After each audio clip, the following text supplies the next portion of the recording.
With a month to go until his sentencing in his New York criminal case, former President Donald Trump will take part in a virtual interview today.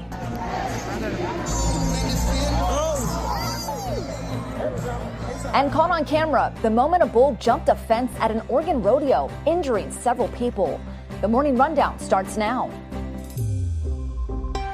From the Straight Arrow News Studio, bringing the stories that matter to you from across the United States and around the world. This is the Morning Rundown. Today is Monday, June 10th. Thank you for joining us. I'm Lauren Taylor. Today, former President Donald Trump is scheduled for a pre-sentencing probation interview. In an unprecedented move, he'll take part in the interview virtually from his residence at Mar-a-Lago in Florida. Usually these interviews take place in person. And in another unprecedented move, Trump's attorney, Todd Blanche, will also be there for the virtual meeting after the judge in the case gave the okay. The former president was convicted last month on all 34 felony counts of falsifying business records. He has denied any wrongdoing. Sentencing is set for July 11th. Trump was back on the 2024 campaign trail Sunday in Las Vegas, where thousands of his supporters came out for a rally despite the record heat wave impacting the area.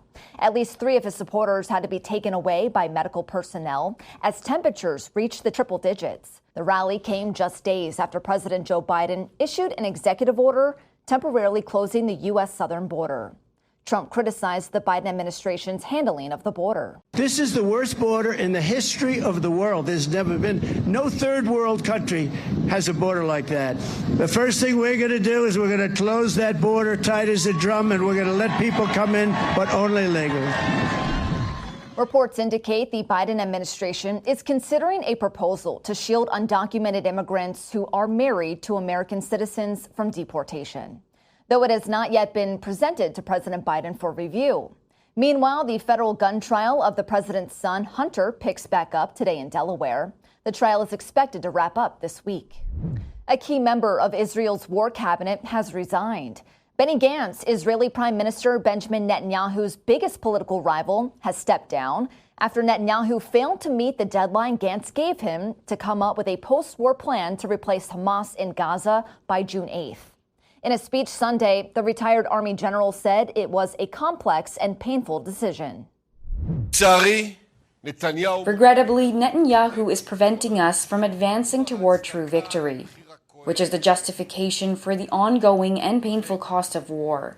That is why we are leaving the emergency government today, with a heavy heart but with full confidence. Netanyahu issued a brief statement calling on Gantz not to, quote, abandon the campaign. Gantz's resignation was delayed by a day due to Israel's rescue of 4 hostages from Hamas captivity in Gaza. The Hamas-run Gaza Health Ministry said at least 274 Palestinians were killed in the Israeli air and ground raid, and hundreds more were wounded. After his party suffered a major setback in the European Union Parliament's 4-day election, French President Emmanuel Macron made a surprise announcement Sunday, dissolving the lower house of France's parliament and calling French voters back to the polls in 3 weeks.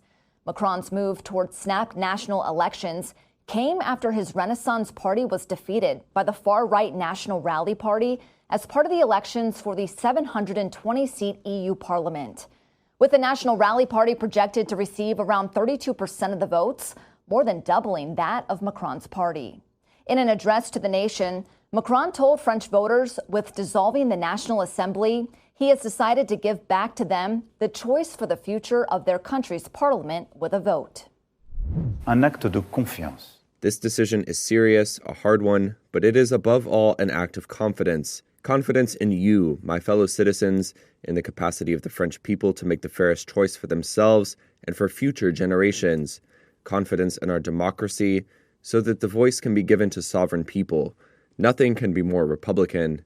The legislative elections will take part over 2 rounds, the first on June 30th and the second on July 7th.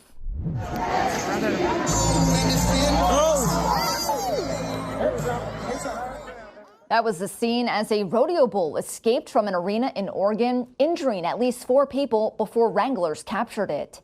The incident unfolded during the Sisters Rodeo Saturday night in front of a sold-out crowd. After hopping a fence, the bull charged through a concession area. The sheriff's office reported that several ambulances responded to the scene. 4 people were hospitalized. However, all have since been released. The rodeo continued Sunday with its final performance as planned. One of Apple's biggest events of the year kicks off today in California. And according to reports, the Worldwide Developers Conference will see Apple showcasing its advancements in artificial intelligence, which the tech company has reportedly dubbed Apple Intelligence. Specifically, Apple is expected to highlight AI upgrades to its Siri talking assistant. Reports have said Apple has held talks with OpenAI and Google to license their AI software. Apple is also slated to debut its latest operating systems for its devices. CEO Tim Cook is scheduled to deliver the keynote address.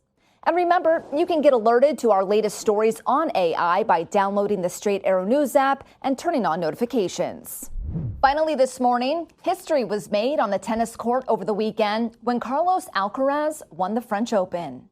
With his victory on clay Sunday, the 21-year-old Spaniard became the youngest male player to win Grand Slam titles on all 3 different surfaces, and the 6th man overall to achieve that feat.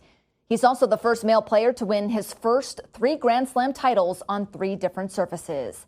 Alcaraz won on grass at Wimbledon in 2023 and on the hard court at the U.S. Open in 2022. These are your top stories for this Monday. We'll see you back here tomorrow. Until then, I'm Lauren Taylor. Have a great day.